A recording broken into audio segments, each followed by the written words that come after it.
Good evening and many thanks for joining us. You're watching QTV Nightly News coming to you from our studios on Kairaba Avenue with me, Ansmane Isonyase. First, here are the main news headlines. Members of the new Gambia Armed Forces Council were sworn in on Thursday at a ceremony held at the State House, presided over by President Barrow, who also serves as the Commander-in-Chief of the Gambia Armed Forces.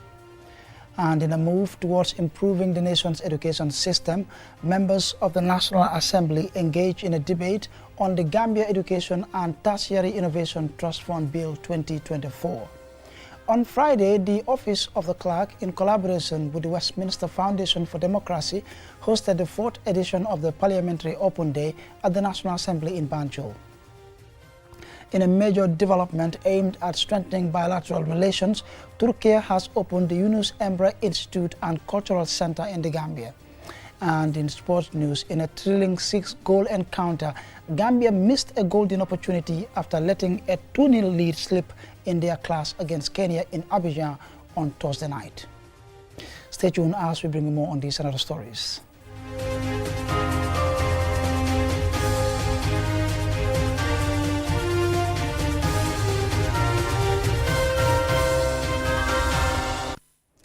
All those were headlines, and now here's the news in detail. Members of the Gambia Armed Forces Council were sworn in on Thursday at a ceremony held at State House, presided over by President Barrow, who also serves as the Commander-in-Chief of the Gambia Armed Forces. As Alusise reports, newly promoted Navy Commander Commodore Sambu Barrow and Republican National Guards Commander Brigadier General Yahya Drame were also decorated during the event. The new Gambia Armed Forces Council will be chaired by Mohamed B.S. Jallow, the Gambia's Vice President. The Council will be required, among other things, to advise the President in his role as Commander-in-Chief on matters relating to administration and operation of the armed forces. The President also decorated 2 distinguished security officers, Navy Commander Commodore Sambu Barrow and Republican National Guard Commander Brigadier General Yahya Drame, to higher leadership roles. Vice President Mohamed B.S. Jallow, Sering Modou Njai, Minister of Defense, and Lieutenant General Mohamed O. Cham, Chief of Defense Staff of the Gambia Armed Forces, respectively, welcome the new council members and promoted officers. To all of us newly appointed members of the Armed Forces Council, our selection to this critical body is a testament to our dedication, experience, and expertise. As Chairman of the Armed Forces Council, I assure Your Excellency and the people of the Gambia that we will endeavor to perform our functions as enshrined in the Constitution. The appointments and promotion, as we witness today, reflect your confidence in these distinguished officers to uphold the values of discipline, integrity, and dedication in service to our nation. Your approval of the revised terms and conditions of service for officers and other ranks represents a major step forward in enhancing the career progression, welfare, and overall service conditions of our personnel.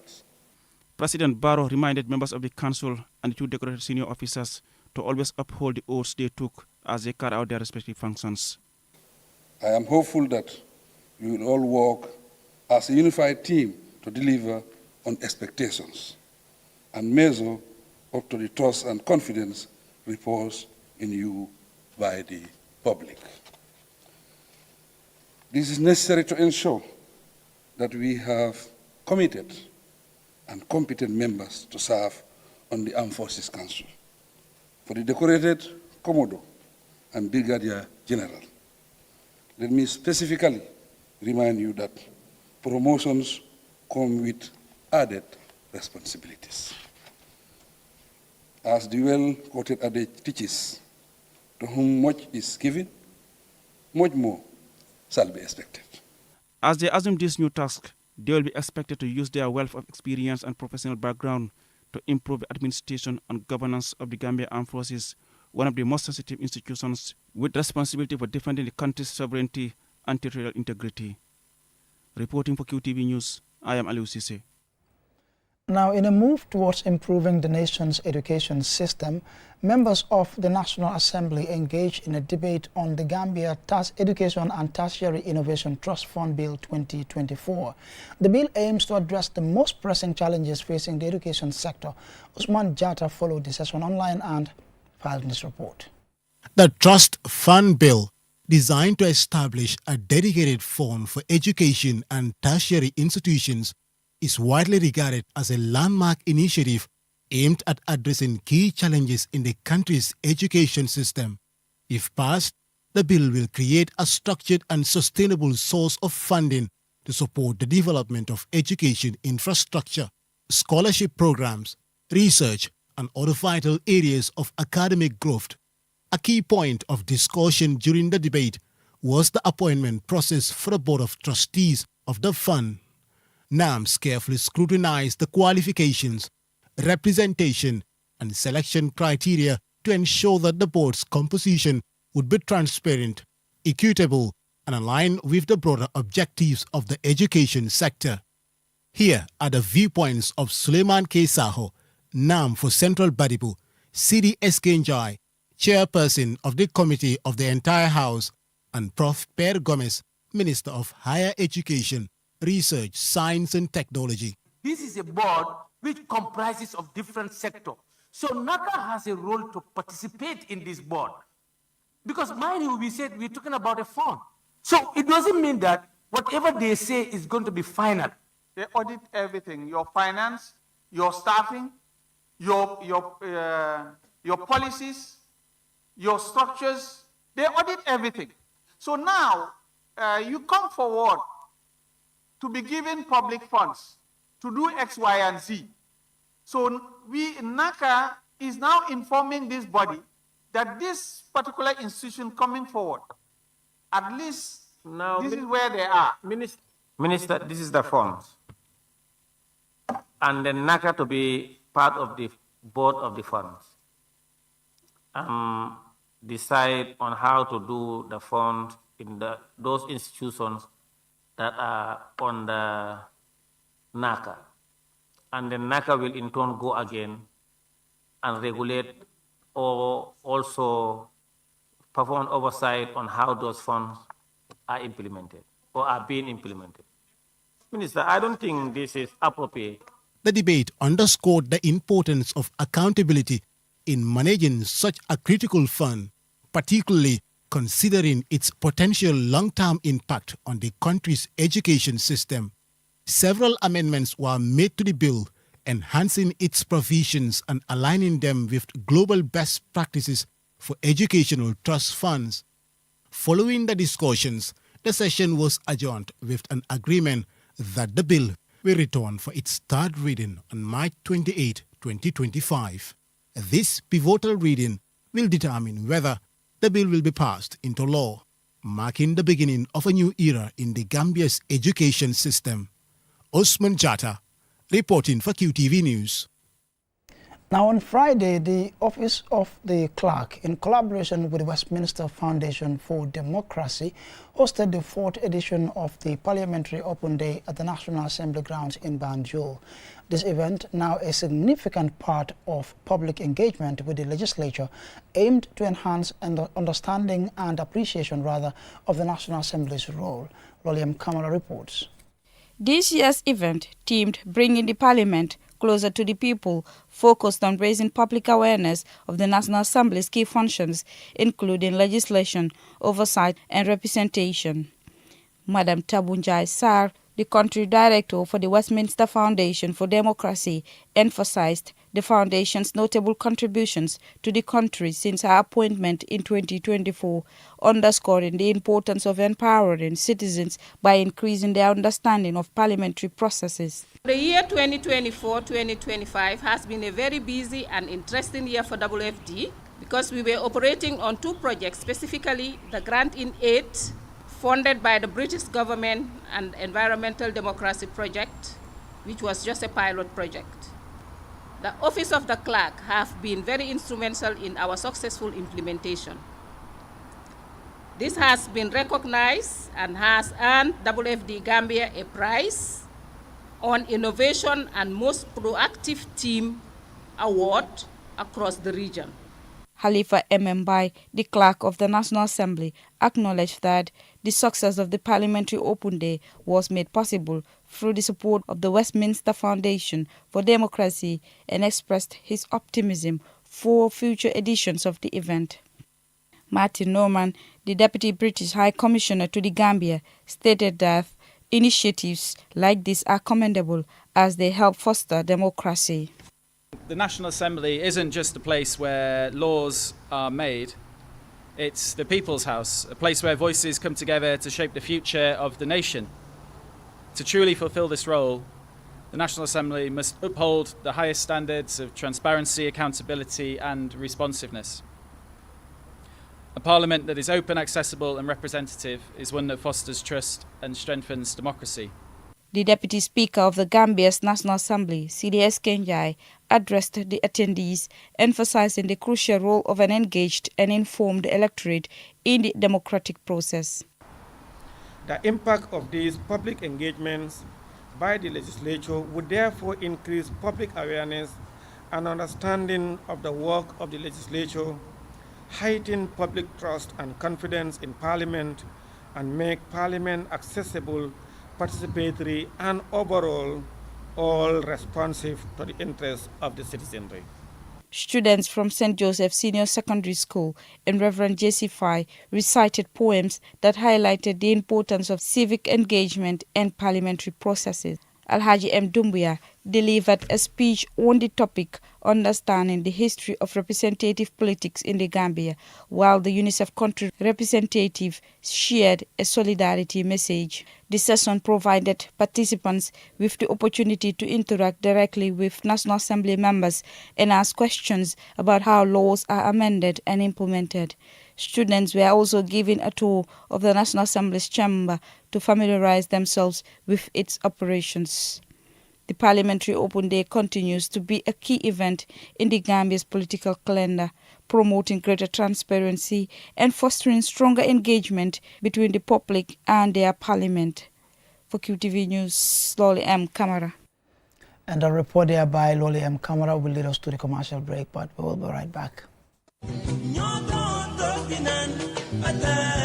fii mooy fan fii mooy Inessa di place bi nga xam ne moom la ñëpp taam place bii bépp xeetu ataaya bu baax rek bu dugg see ci dëkk bi xamal li fii rek la am bara wërga bii neex na lool saf na ba pare tamit nag am gu bu neex boo ko naanee rek da ngay kontaan ci saas añ ba suur ba gëreesal li nga lekk jëndal baara ataaya bii ndax moom la ñëpp taam gis nga sama client bii ataaya bu neex bu ne moom laa koy njëkk a jox ndax moom kat ataaya bu neex rek lay wër baara wërga bii mooy warga bi gën te moo gën a saf kon nag ràññee leen ko bu baax kon daw leen gaaw ca Banjul foofu ca Inessa di place bi nga xam ni foofu rek nga ko mën a amee wholesale wala retail mu ngi foofu ci boori court house bi foofu ca Banjul wala nga daw ci bépp marché bépp supermarket bépp boutique fépp foo dugg rek di nga mën a am baara warga bii nga xam ne moom la ñëpp di wër tey baara warga moo dàq ci warga yi man maa ngi ci moom ndax su ma maree ataaya moom rek lay naan. Q City invites you to a fun-filled second and third day Korite. There'll be great activities, live music with singing and dancing competition for kids, top artist performances from Hussein Dada, Big Banger, Miss Jobis, Acidic, Malt, and many more. Entrance gate fees is $200 only, and pool $100. Don't miss out. Second and third day of Korite. Only place to be is Q City.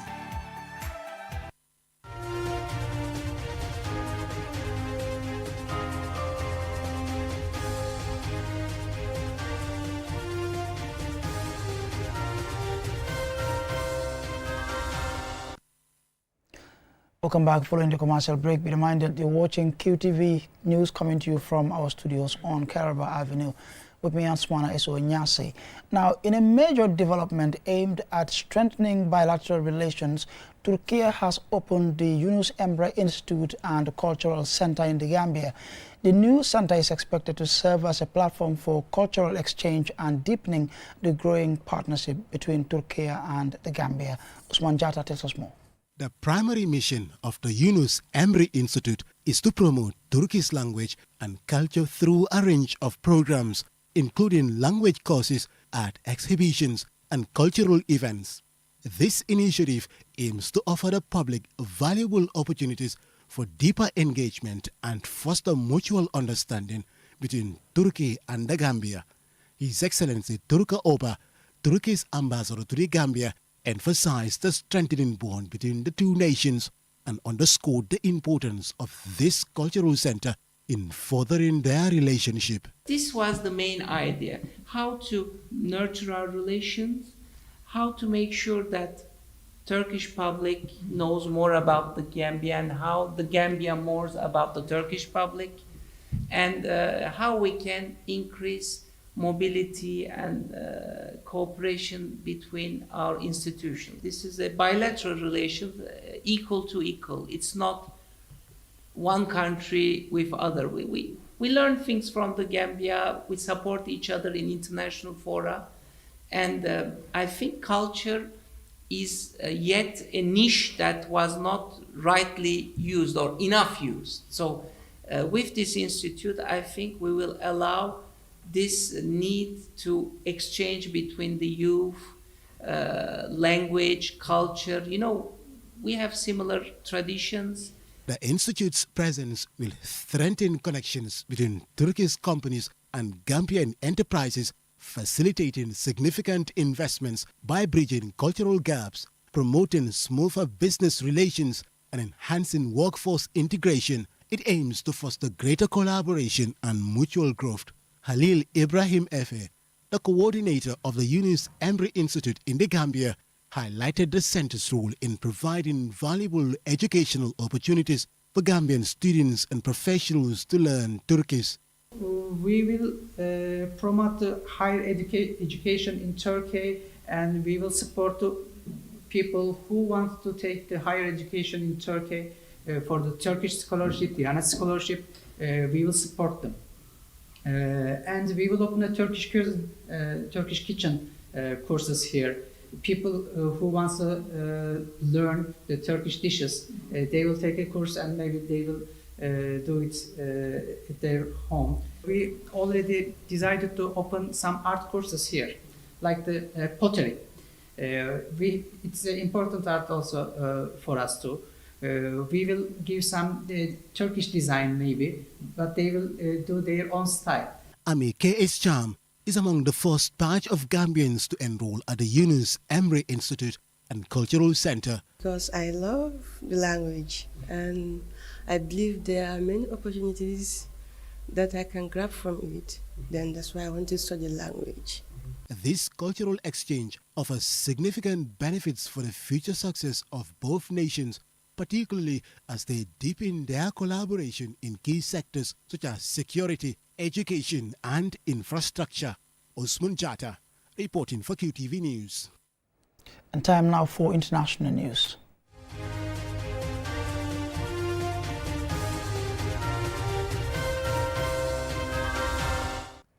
Now, in a bold move to combat the growing threat of counterfeit medicines, Nigeria's National Agency for Food and Drug Administration and Control, NAFDAC, recently seized and destroyed counterfeit drugs valued at a staggering 100 billion naira. The agency is now pushing for severe penalties, including life imprisonment and even the death penalty for offenders. More in this report. Nigeria has faced a long-standing battle with counterfeit drugs, particularly anti-malaria medications, painkillers and antibiotics, according to the National Agency for Food and Drug Administration and Control. The issue of counterfeit drugs is a significant public health concern with far-reaching impacts on millions of people in Nigeria. The infiltration of these dangerous substances into pharmacies, markets and hospitals poses a serious risk to public health, undermining trust in the country's healthcare system. In Nigeria, other offences punishable by death include armed robbery, murder, treason and terrorism. However, since 2016, most death sentences have been commuted to life imprisonment. Counterfeit medicines often contain harmful substances that can cause severe adverse reactions, treatment failures and even fatalities. A tragic example of this occurred in 2008 when over 80 children in Nigeria lost their lives after consuming contaminated teething syrup. This incident underscored the urgent need for strict quality control in pharmaceutical manufacturing to prevent such devastating events from happening again. Recent studies reveal that between 16% and 50% of drugs in circulation are either counterfeit or substandard, pointing to the ongoing and alarmingly high prevalence of these dangerous products. These fake medicines can cause severe damage to vital organs and in some cases even result in death. NAFDAC has previously conducted raids on markets, but the latest operation marks its largest effort to date. This operation targets the commercial hub of Lagos as well as the southwestern states of Anambra and Abia. In a country with a population of over 200 million, many counterfeit drugs are sold in informal markets without a prescription. This issue is currently being reported in Nigeria, but counterfeit drugs are circulating in several African countries. In the Gambia, in 2022, 70 children tragically lost their lives due to acute kidney injury caused by 4 imported contaminated Indian-made cough and cold syrups. These syrups were found to contain harmful and toxic substances. While stricter penalties may act as a deterrent, tackling the issue requires more than just punishment. Strengthening surveillance and enforcement, improving public awareness, enhancing cooperation with international agencies, and implementing robust quality control measures in the pharmaceutical sector are also critical steps in combating this growing threat. Without a multifaceted approach, the battle against counterfeit drugs may continue to put lives at risk. Answana Isonyasi for KTV News. And now on to sports news in a moment.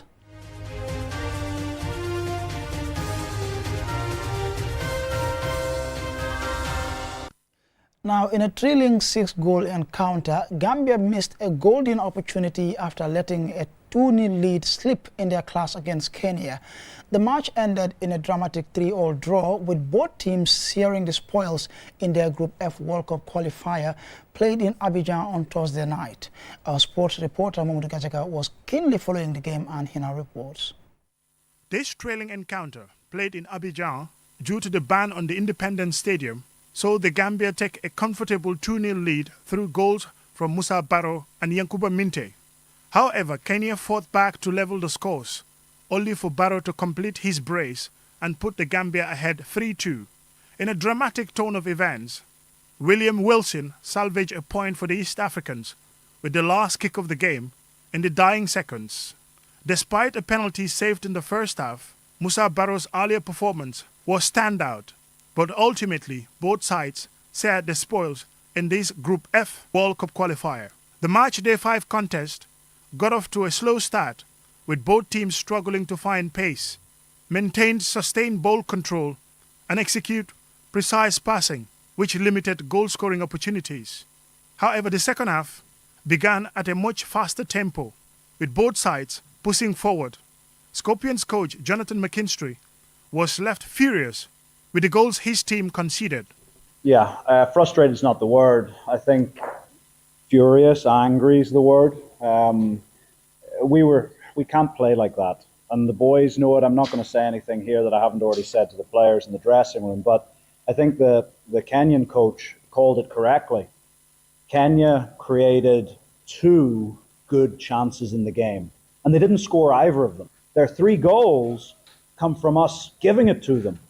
The penalty, and I know, yes, maybe it's a little bit soft, but we're messing around with the ball. At 2-0 up, we're playing short passes on the edge of our penalty area under a huge pressure from a team who have nothing to lose.